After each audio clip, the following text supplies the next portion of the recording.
Una carta a García. Apología. El pasatiempo literario que va a leer usted, amigo, Una carta a García, fue escrito de sobremesa una tarde en el corto término de una hora. Pasó esto el 22 de febrero de 1899, aniversario del natalicio de George Washington, y en marzo del mismo año ya se había publicado en la revista Philistine. Fue algo que brotó caliente de mi corazón y lo escribí tras un día gastado en la pesada faena de excitar a infelices sumidos en los limbos de una inacción criminal a que se tornasen hombres auténticos radiactivos. Pero la verdadera idea creadora brotó de labios de mi hijo Bert, cuando en el curso de la conversación entre taza y taza de té, sugirió que el héroe verdadero de la guerra de independencia de Cuba había sido Rowan. Sí, dijo mi hijo, porque Rowan fue quien en la hora oportuna, culminante, llevó a cabo el hecho único necesario: llevar el mensaje a García. La frase me hirió como un rayo. Sí, exclamé, el muchacho tiene razón. El héroe es siempre aquel que cumple su misión, el que lleva la carta a García. Corrí a mi escritorio y de un tirón de uno a otro cabo escribí: Una carta a García. Tampoco caso hice de mi escrito, que fue publicado en la revista sin encabezamiento siquiera. La edición salió y empezaron a llover pedidos por docena, por 50, por 100 ejemplares de la revista, y cuando The American News Co. pidió 1000 ejemplares, pregunté lleno de asombro a uno de mis ayudantes qué era lo que en ese número de la revista levantaba tal polvareda.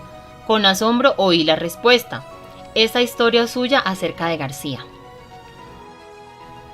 Al día siguiente recibí un telegrama de George H. Daniels del New York Central Railroad que decía: deme el precio de 100,000 ejemplares del artículo de Rowan, en forma de folleto con un aviso en la portada sobre el Empire State Express, y diga cómo puede hacer la entrega.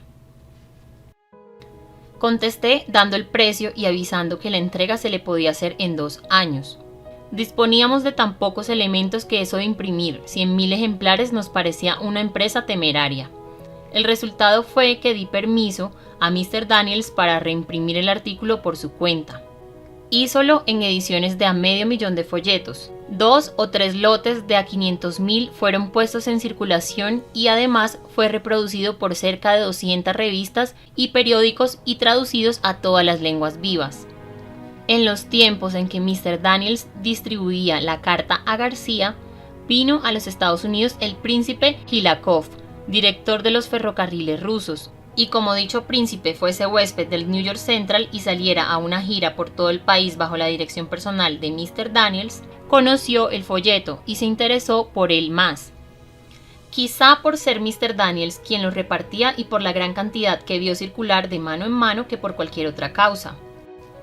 Lo cierto del caso fue que de vuelta a su país lo hizo traducir al ruso e hizo repartir sendos ejemplares a los empleados de todos los ferrocarriles del imperio. De Rusia pasó a Alemania, a Francia, a España, a Turquía, al Indostán, a la China. Durante la guerra ruso-japonesa, cada soldado ruso que iba al frente llevaba un ejemplar de la carta a García. Al encontrar los japoneses el folleto en poder de todos y cada uno de los prisioneros de guerra, concluyeron que debía ser algo excelente y lo vertieron a su idioma. Por orden de Mikado, fue repartido a cada uno de los empleados del gobierno, militares o civiles. Alrededor de 40 millones de ejemplares de La Carta a García han sido impresos, siendo esta la mayor circulación que una obra, en vida de su autor, haya logrado en tiempo alguno de la historia, gracias a qué serie de afortunados incidentes. Una carta a García. Hubo un hombre cuya actuación en la guerra de Cuba culmina en los horizontes de mi memoria, como culmina un astro en su perihelio. Sucedió que cuando hubo estallado la guerra entre España y los Estados Unidos, pálpose clara la necesidad de un entendimiento inmediato entre el presidente de la Unión Americana y el general Calixto García.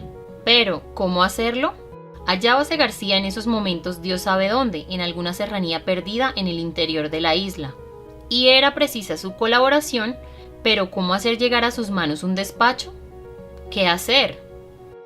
Alguien dice al presidente: conozco a un hombre llamado Rowan, Si alguna persona en el mundo es capaz de dar con García, es él, Rowan. Como el sujeto que lleva por nombre Rowan toma la carta, guárdala en una bolsa que cierra contra su corazón, desembarca a los 4 días en las costas de Cuba, desaparece en la selva primitiva para reaparecer de nuevo a las 3 semanas al otro extremo de la isla, cruzando un territorio hostil y entrega la carta a García. Son cosas de las cuales no tengo especial interés narrar aquí. El punto sobre el cual quiero llamar la atención es este. McKinley da a Rowan una carta para que la lleve a García. Rowan toma la carta y no pregunta ¿en dónde podré encontrarlo? Por Dios vivo, que aquí hay un hombre cuya estatua debería ser vaciada en bronces eternos y colocada en cada uno de los colegios del universo. Porque lo que debe enseñarse a los jóvenes no es esto o lo de más allá, sino vigorizar, templar su ser íntegro para el deber, enseñarlos a orar prontamente, a concentrar sus energías, a hacer las cosas, a llevar la carta a García. El general García ya no existe, pero hay muchos Garcías en el mundo. ¿Qué desaliento no habrá sentido todo hombre de empresa que necesita de la colaboración de muchos, que no se haya quedado alguna vez estupefacto ante la imbecilidad del común de los hombres, ante su abulia, ante su falta de energía para llevar a término la ejecución de un acto? Descuido culpable, trabajo a medio hacer, desgreño, indiferencia, parecen ser la regla general y, sin embargo, no se puede tener éxito si no se logra por uno u otro medio obtener la colaboración completa de los subalternos, a menos que Dios en su bondad obre un milagro y envíe un ángel iluminador como ayudante. El lector puede poner a prueba mis palabras. Llame a uno de los muchos empleados que trabajan a sus órdenes y dígale: consulte usted la enciclopedia y hágame el favor de sacar un extracto de la vida de Corregio. ¿Cree usted que su ayudante le dirá: sí, señor, y ponga manos a la obra? Pues no lo crea. Le lanzará una mirada vaga y le hará una o varias de las siguientes preguntas. ¿Quién era él? ¿En qué enciclopedia busco eso? ¿Está usted seguro de que esto está entre mis deberes? ¿No será la vida de Bismarck la que usted necesita? ¿Por qué no ponemos a Carlos a que busque eso? ¿Necesita usted de ello con urgencia? ¿Quiere que le traiga el libro para que usted mismo busque allí lo que necesita? Diga, ¿para qué quiere saber eso? Y apuesto 10 contra 1 a que después de que usted haya respondido íntegramente el anterior cuestionario y haya explicado el medio de verificar la información y para qué la necesita usted, el prodigioso ayudante se retirará y buscará otro empleado para que le ayude a buscar a García, y regresará luego a informarle que tal hombre no existió en el mundo. Puede suceder que yo pierda mi apuesta, pero si la ley de los promedios es cierta, no la perderé. Y si usted es un hombre cuerdo, no se tomará el trabajo de explicarle a su ayudante que Corregio se busca en la C y no en la K. Se sonreirá usted y suavemente le dirá: dejemos eso. Y buscará usted personalmente lo que necesita averiguar. Y esta incapacidad para la acción independiente, esta estupidez moral, esta atrofia de la voluntad, esta mala gana para remover por sí mismo los obstáculos, es lo que retarda el bienestar colectivo de la sociedad. Y si los hombres no obran para su provecho personal, ¿qué harán cuando el beneficio de su esfuerzo sea para todos? Se palpa la necesidad de un capataz armado de garrote. El temor de ser despedidos el sábado por la tarde es lo único que retiene a muchos trabajadores en su puesto. Ponga un aviso solicitando un secretario y de cada 10 aspirantes, 9 no saben ni ortografía ni puntuación. ¿Podrían tales gentes llevar la carta a García? En cierta ocasión me decía el jefe de una gran fábrica: ¿ve usted a ese contador que está allí? Lo veo. ¿Y qué? Es un gran contabilista, pero si lo envío a la parte alta de la ciudad con cualquier objeto, puede que desempeñe la misión correctamente, pero puede ser también que en su viaje se detenga en 4 cantinas y al llegar a la calle principal de la ciudad haya olvidado absolutamente a qué iba. ¿Podría confiársele a un tío semejante la carta para García? En los últimos tiempos es frecuente oír hablar con gran simpatía del pobre trabajador víctima de la explotación industrial, del hombre honrado, sin trabajo, que por todas partes busca inútilmente en qué emplearse. Y a todo esto se mezclan palabras duras contra los que están arriba, y nada se dice del jefe de industria que envejece prematuramente luchando en vano por enseñar a ejecutar a otros un trabajo que ni quieren aprender ni les importa. ni de su larga y paciente lucha con colaboradores que no colaboran y que solo esperan verlo volver la espalda para malgastar el tiempo. En todo almacén, en toda fábrica hay una continua renovación de empleados. El jefe despide a cada instante a individuos incapaces de impulsar su industria y llama a otros a ocupar sus puestos. Y esta escogencia no cesa en tiempo alguno ni en los buenos ni en los malos, con la sola diferencia de que cuando hay escasez de trabajo la selección se hace mejor. Pero en todo tiempo y siempre el incapaz es despedido. La ley de la supervivencia de los mejores se impone. Por interés propio, todo patrono conserva a su servicio los más hábiles, aquellos capaces de llevar la carta a García. Conozco a un hombre de facultades verdaderamente brillantes, pero inhábil para manejar sus propios negocios y absolutamente inútil para gestionar los ajenos, porque lleva siempre consigo la insana sospecha de que sus superiores lo oprimen o tratan de oprimirlo. Ni sabe dar órdenes ni sabe recibirlas. Si se enviara con él la carta a García, contestaría muy probablemente: llévela usted. Hoy este hombre vaga por las calles en busca de oficio mientras el viento silba al pasar por entre las hilachas de su vestido. Nadie que lo conozca se atreve a emplearlo por ser él un sembrador de discordias. No le entra la razón y solo sería sensible al taconazo de una bota número 45 de doble suela.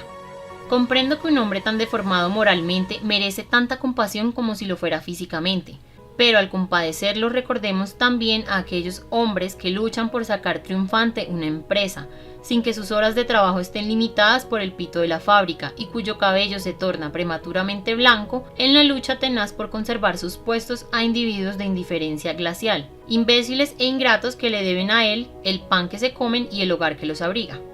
¿Habré exagerado demasiado? Puede ser, pero cuando todo mundo habla de los trabajadores, así, sin distinción ninguna, quiero tener una frase de simpatía para el hombre que logra éxito, para aquel que luchando contra todos los obstáculos dirige los esfuerzos de los otros y cuando ha triunfado, solo obtiene por recompensa, si acaso, pan y abrigo. Yo también he trabajado jornal y me he hecho la comida con mis propias manos. He sido patrono y puedo juzgar por experiencia propia y sé que hay mucho que decir de parte y parte. La pobreza no da excelencia por sí sola. Los harapos no son recomendación. No todos los patronos son duros y rapaces, ni todos los pobres son virtuosos. Mi corazón está con aquellos obreros que trabajan lo mismo cuando el capataz está presente que cuando está ausente. Y el hombre que se hace cargo de una carta para García y la lleva tranquilamente sin hacer preguntas idiotas y sin la intención perversa de arrojarla en la primera alcantarilla que se encuentra al paso. Y sin otro objetivo que conducirla a su destino, a este hombre jamás se le despedirá de su trabajo, ni tendrá jamás que entrar en huelga para obtener aumento de salario. La civilización es una lucha prolongada en busca de tales individuos. Todo lo que un hombre de esta clase pida lo tendrá. Lo necesitan en todas partes, en las ciudades, en los pueblos, en las aldeas, en las oficinas, en las fábricas, en los almacenes. El mundo los pide a gritos, el mundo está esperando siempre ansioso el advenimiento de hombres capaces de llevar la carta a García. El mundo confiere sus mejores premios, tanto en honores como en dinero, a una sola cosa: a la iniciativa. ¿Qué es la iniciativa? Puedo definirla en pocas palabras: hacer lo que se debe hacer bien hecho, sin que nadie lo mande. A quien hace una cosa bien hecha sin que nadie se lo ordene, sigue aquel que la hace bien cuando se le ha ordenado una sola vez, es decir, aquellos que saben llevar la carta a García. Estos reciben altos honores, pero su pago no guarda la misma proporción. Vienen luego aquellos que obran solo cuando se les ha dado la orden por 2 veces, no reciben honores y solo tienen un pago pequeño. Se encuentran después los que hacen una cosa bien hecha, pero solo cuando la necesidad los aguijonea. En vez de honores reciben la indiferencia y se les paga con una miseria. Estos tales emplean la mayor parte de su tiempo refiriendo historias de su mala suerte. Todavía en una escala inferior están aquellos que no hacen nada bien hecho, aun cuando algún compañero se lo enseñe a hacer y permanezca a su lado para cerciorarse de que lo hacen. Estos pierden constantemente sus puestos y reciben como pago el desprecio que se merecen, a menos que por suerte tengan un padre rico y en este caso el destino los acecha en su camino hasta descargarles un recio golpe. ¿A qué clase pertenece usted? El director general o jefe de la policía de Buenos Aires ha querido dar, según leemos en la prensa de aquella gran metrópoli, una lección educativa a sus subordinados para establecer las condiciones que, a su juicio, constituyen el verdadero mérito para lograr un ascenso.